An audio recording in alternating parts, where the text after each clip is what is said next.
Welcome to another episode of In Your Business. Today we're going to meet with an entrepreneur that brings another perspective to entrepreneurship. Each time we interview with a different entrepreneur, we find out so many different things. And today we're going to meet with Jerry Stamper of Stamper Farms. Jerry, welcome to the show. Thank you. Jerry, it's going to be interesting to meet with you today, to learn from you, discuss what you're doing, because you've got your farm, but you're doing a little bit of a different type of farming. And I've had the opportunity to come out and visit the farm. And I get to watch you in action. And what's really been fun for me is to see how you developed and watch how this has all come together. So looking forward to sharing that today with the public. Thank you. Before we actually start talking about the farm, though, let's talk about you. I always like to get to know the entrepreneur, okay, the person.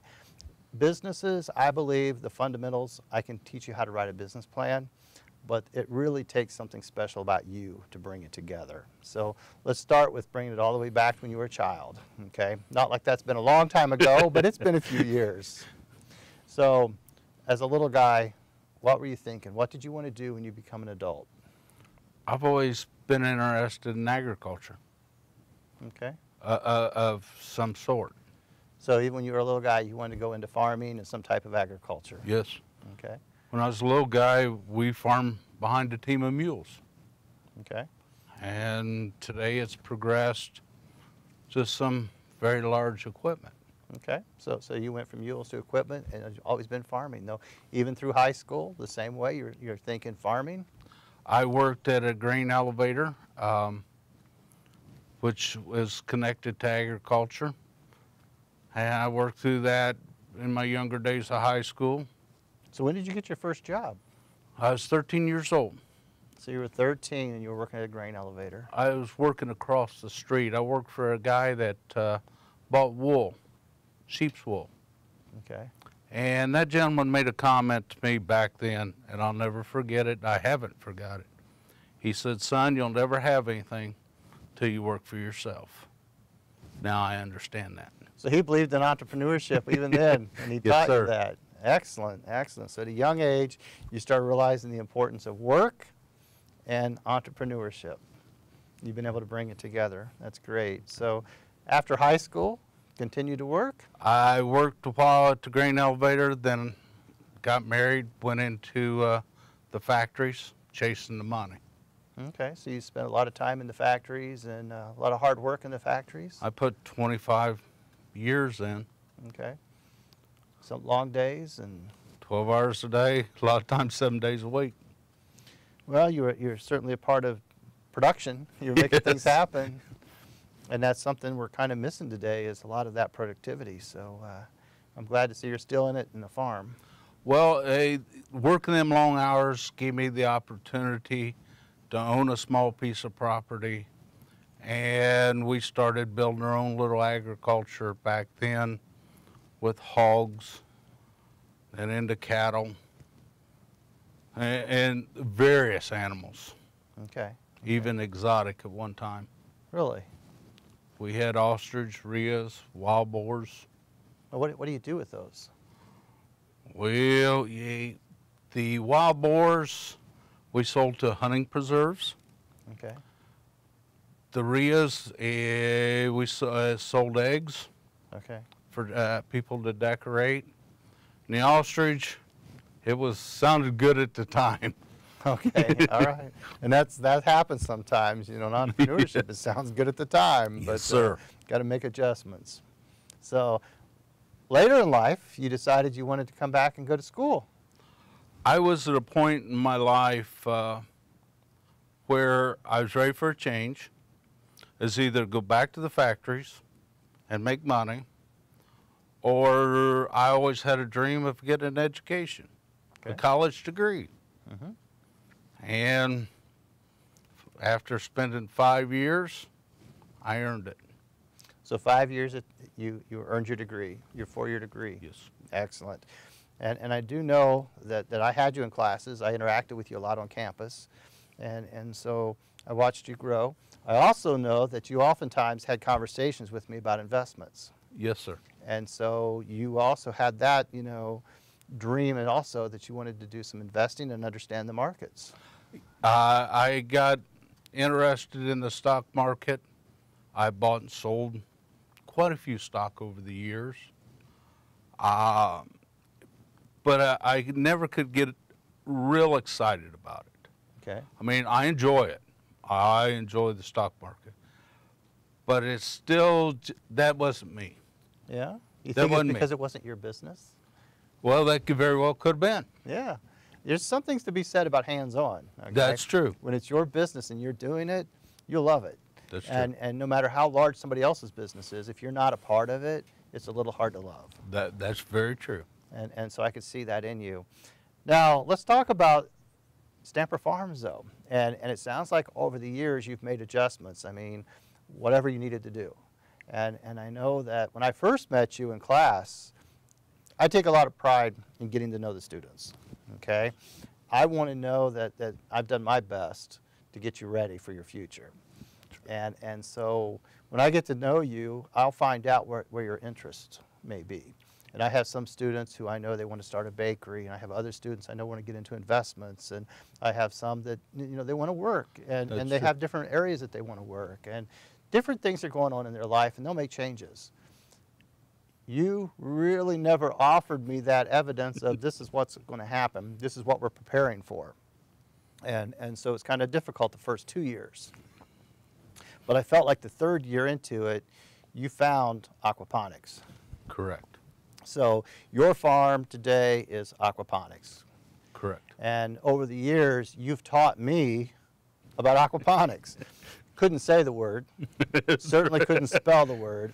And now I feel like I kind of understand it because I've come out, I've visited the farm. But let's talk about, what is it? Well, we do hydroponics of growing plants and water, but we added the aquaculture side to it and combined them to make aquaponics. We take our fish, which we use tilapia. We feed our tilapia when they provide us with waste. We run it through a filtration system where all the nitrification takes place. The water then goes in to the plants.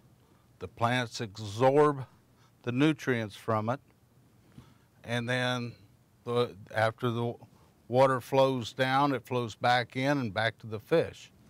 So we are in a recirculating system where we leave a less footprint, and we can grow some, I think, some really awesome vegetables. Okay, so tell me what those vegetables are. What are you growing? Right now, we have found our niche market at the farmer's market. Okay. We know what they'll buy every week, which is cherry tomatoes, lettuce, and green beans. Okay. And with that being said, I set up at 7:30. I'm sold out by 10:30 of everything I've taken. So okay, I've got to ask, because in business, you're telling me you're setting up at 7:30, you're sold out by 10 o'clock. Yes. Why don't you double your inventory? That is something we're looking into, which is going to be another investment. We're playing with a lot of different ideas. My thing is, we have grown peppers and herbs, different things like that. But this is one market. I love being sold out. Mm-hmm. I love to see the customer's face when they bite into a tomato. We probably will if we can evaluate the time that it takes. Okay, okay. I mean, that's just something in business that we look at, okay? Right, We right. explore. That's part of our research, is trying to find out where that equilibrium hits, right when it's time to not produce more. And maybe being sold out at 10 a.m. is a good thing. But maybe there's opportunities to go ahead and increase it a little bit more inventory. But you have to make that decision. And that's true. This year, I was told you couldn't run crayfish or use crayfish in your systems. They'd eat all the roots of the plants. I'm trying it this year. Okay. Last time I seen them, they were still alive and they're growing. Okay. So tell me why that's important. I don't know the difference between a crayfish and a tilapia. Okay. So different fish is going to give you different production, or? A crayfish is more like a crawdad. Okay. They're in the grow beds of where we grow our plants, and the fish is in their own tanks. Okay, so now I do understand because I've been there. So the starting of this is basically a large container where the tilapia are. Correct. Then that goes out into the growing beds. Correct. And so the crayfish, is that what you? Crayfish. Crayfish, those would actually be in the growing beds. Yes. And the purpose of that would be? You have excess waste that makes it through the filtration system. Okay. And it lays in the bottom of these grow beds. Well, it over a long period of time, it would probably turn into some bad bacteria. I wanted to try to put crayfish in there to eat up that excess. Okay. It can turn out into a whole another market. Sure. You just have to probably be careful that you don't have too many crayfish. Yes. So that the balance stays there. Right. Okay. I get it. I feel like you're bringing a lot of disciplines together here. This is business is understanding the farmer's market, understanding the equilibrium, knowing that we have to produce more or less. We have to reprice, okay? Right. But you have a lot of other disciplines coming in, and I understand that. I love doing research. That's one thing I was really introduced to here at IU, IU East. Research. Don't always believe in what somebody says. Go do your research, get your findings, and then step forward. Yeah, I know that about you, okay? because I've watched, and I will tell you something, and you'll listen. Yes, sir. But then it'll be a couple weeks later, you'll come back and say, you know, you're correct. And yes, I do know. But you're also not afraid to come in and say, let's talk about this. And I'll know that you've done some research at that point. So that's great. I mean, that's a good part of business. Okay. So here at the university, we ask you to write and develop a business plan. So if you're in my class, you're going to be writing a business plan. And I remember it's not everybody's favorite thing to do. And in the beginning, it's overwhelming. And I do not walk in and say to you, you're going to write a 30 to 40-page business plan. I say you're going to develop a business plan. You're going to have things such as, you know, your market and how you're going to get to it, your pricing strategy, your management strategy, your finance, your accounting, all of the things that you're going to have in business are going to be in that business plan. I set it up in sections. I ask you to do a different section each week. And if you'll give me 1, 2, maybe 3 pages each week on each of those elements, it will total your 30-page business plan. Let's talk about that business plan. That was fun. It really was. It brought out things that I never really thought about, but the way you presented it to us and the way you done just a little bit each week, it made a difference. I think I ended up at 26 pages. Sure. And you know, you got the financial part was an interesting part to me. Mm-hmm. I broke down. I know exactly how much I got in each plant that I grow. Mm-hmm. And you need to know that. And my thing, what I'm hoping to move forward with is teaching other people to do this and become a little more self-sustainable. I eventually would like to work towards, what do they call that, food deserts, setting up little aquaponic systems for food deserts. I think it's great. I think that's something that would be very helpful, very useful, and rewarding. Yes. So that's the fun part about entrepreneurship, is to be able to explore, develop, and continue to grow. If entrepreneurs change every day, every week, every month, and that's what you're doing. That's true. So that's great. What's been one of the greatest rewards for you as an entrepreneur? For me, I love anybody that likes tomatoes. I love to have them to eat one of ours. Yeah. And when that tomato explodes in their mouth with juice and their eyes go from dime size to quarter size, you know that's worth everything in the world right there. You know, you did that in my class. Yeah, Okay. You came to class one day and you had several tomatoes, and it was as popular as pizza. Mm-hmm. I mean, the students were really consuming them, and I was quite surprised. So you do have that effect. Hey, that, you know, you love to see, I love to see the younger generation smile. Mm-hmm. And when that tomato is a whole different flavor, juicy, it just makes me smile that I can produce something that good. Okay. In all fairness, though, you've just told me what the greatest excitement, if you will. Tell me about the biggest challenge. The biggest challenge has been, even for myself, when I first seen the YouTube video on aquaponics and believing, I had to make myself a believer, because you shouldn't be able to grow like that. It always, you know, it takes soil. This is just water and time. And you learn along the way. You crash and burn several times. You find your mistakes, which is generally 1 or 2 o'clock in the morning. You'll wake up and think, oh, well, I figured it out now. But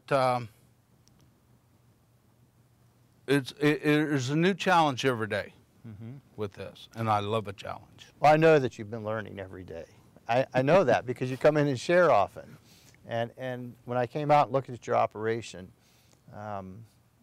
electricity is important to you. Yes. And so I'm sure you learned from that when the power went out. Yes, sir. And so just as any good entrepreneur, you have to find a backup system. How long can you go without power? 1 hour. And what happens after an hour? Fish start dying. And so that becomes costly to your business. Yes. So what'd you do? I installed a backup generator. We took the big investment, and now I sit with ease. It takes the worry away from it. As long as that thing fires up, which it should,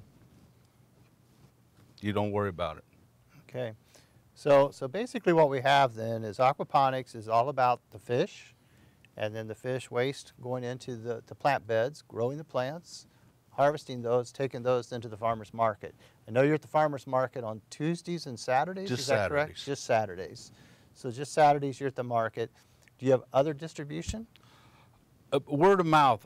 We got people coming to the farm now just to buy our stuff.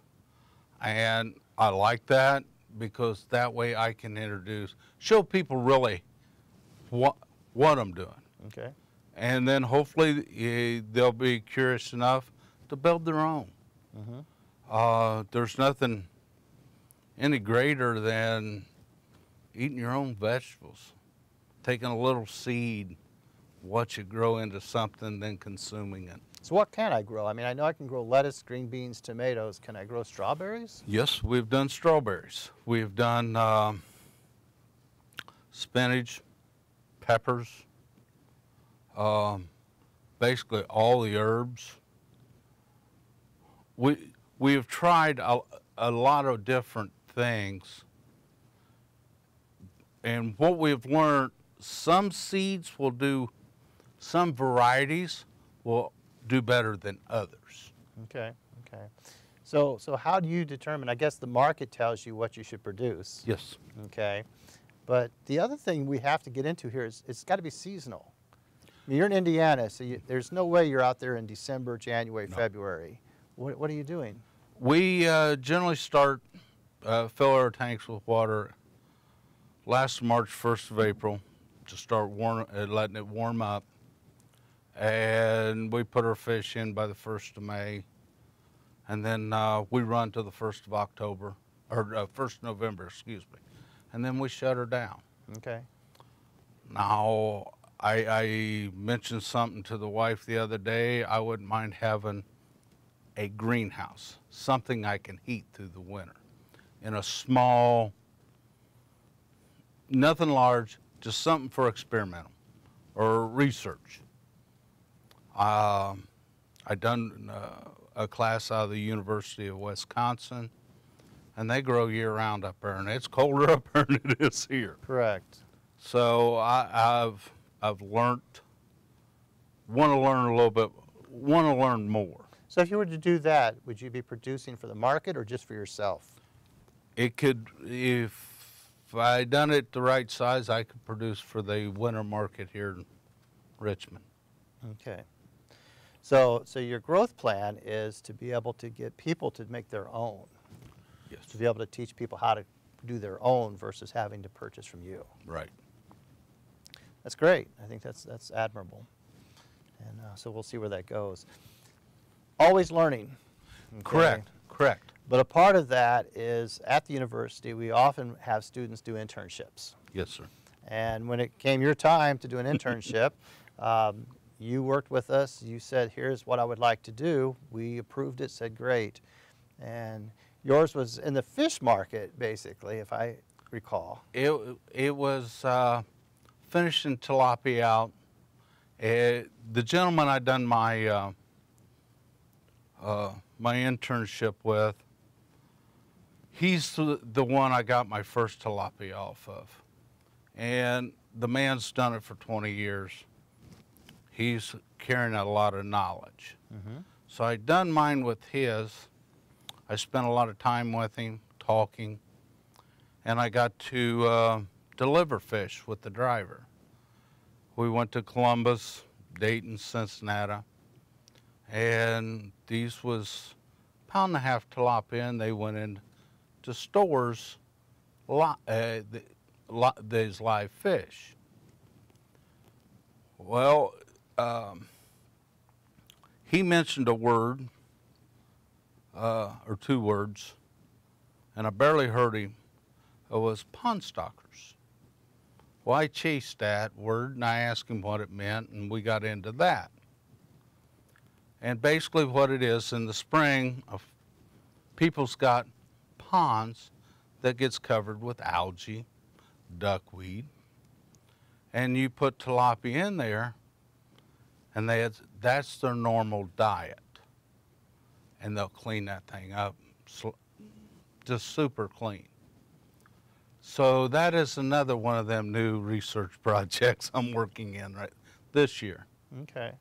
So from the internship, you found a new area of the business, and that's helped you grow as well. So in the business, you seem like you keep diversifying. I mean, you find what works, and then you capitalize on that. What doesn't work, you either find a way to make it work, or you let it go. That's true. That's true. And you're always looking as the word entrepreneur, I understand it, is you're always looking for the next opportunity to advance what you already are doing. Yeah, you got to bring something to the market. Yeah. You're looking to bring something to the market. You're developing it, making it happen. So absolutely. So when it comes down to it, though, and I know you're going to give me a different answer than I believe is real, how many hours a week do you think you're working? Actually working? No, working meaning mental as well as labor. If you're thinking about it, you're researching anything to do with the business. That's 24/7. Okay. That's true. My mind, I mean, I'm sitting here talking to you, and my mind's working on something else. But you know, you can't. If you're addicted to it, maybe is a poor word, but if you're excited about it as I am, it never leaves your mind. Oh, I believe that, because I wake up in the mornings with my ideas, okay? And so I know I'm dreaming about it overnight, and then I'm executing all day long, and then even in the evenings when it's time to relax, you're still thinking, what if? And then you jump up and try it. Yes, sir. Yeah. So it's really fun, and it's fun to see you act upon the ideas. You know, you take risk. If you're looking for large financial rewards, You might find them, but for me, my reward goes back to that person with that tomato or piece of lettuce or a green bean. Sure. When we find you at the farmer's market, you're getting that satisfaction from watching somebody consume that tomato. Yes. However, I also know that you like to help others, you like to teach others, and that's why the next part of this business is to teach how to do it yourself, to get people to be able to do it themselves.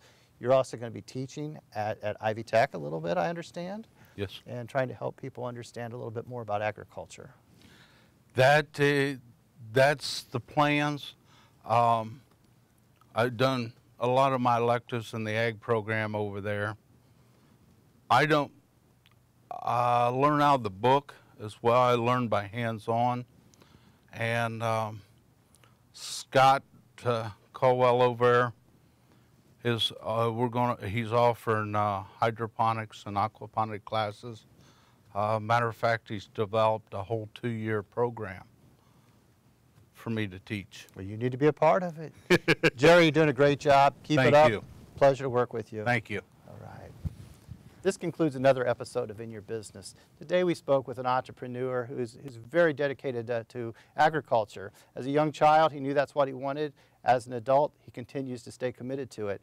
You know, it's interesting because what he's doing is he's passionate about growing, and what he does is he shares that with others, and he's growing others. He's teaching others how to do what he's doing. He's not being selfish at all.